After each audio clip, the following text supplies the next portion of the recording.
Sinong Nagparamdam. nagparamdam. Oh, sino may hawak ng kandila?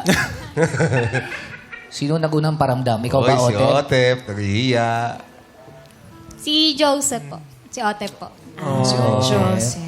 Paano ka nagparamdam sa kanya? Tinanggal yung kumot. Para ka nagparamdam kay Tinay. Yan po, parang pagka niyayaya ko po siya lagi na kumain po. Sa fast food.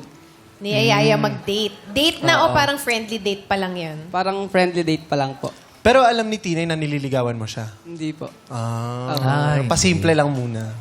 Ano lang, libre lang, ganun, libre. Yayain ko po siya na kain kami sa labas. Oo. Tapos hanggang sa... kumakain din kayo sa loob? Siyempre!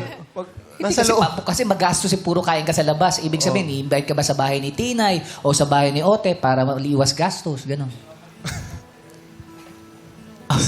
Panay fast food lang. Puro Bali, fast ano, food ba? nagluluto din po kasi siya minsan sa bahay. Nagluluto siya para sa'yo. Opo, mahilig po siyang magluto. Friendly date lang yun? Opo.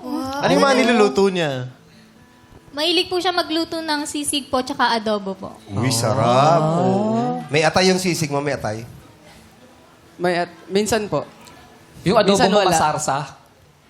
Minsan din po. Minsan toyo. May itlog. Yung alin? May sabaw. Yung sisig? Yung sisig. Oh, yung sisig nilalagyan lang itlog. Pareho, sisig tsaka adobo. Oo. Bakit naman nilagang itlog lalagay mo sa sisig? Oo. Hindi rin maganda. Yun, hindi maganda yun. Doon po siya na-inlove sa akin sa pagluluto.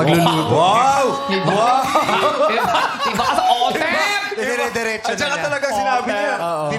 Doon siya na-inlove sa... Kanina nahihiya siya. Tapos ngayon, Nilagyan ko po diretso kasi niya. ng gayuma. Kaya Huwag masama yun. Hindi yun Totoo ba true yun? love. Naniniwala ka ba ron sa kayo? Hindi po. Totoo ba, Tinay? Totoo, Tinay, nun ka na in love sa kanya sa pagluto niya? Opo, magaling po kasi siya magluto. Uy, hindi naman magaling. Ay! Pero paano ka ba na in love kay Otep? Bukod ba sa pagluluto?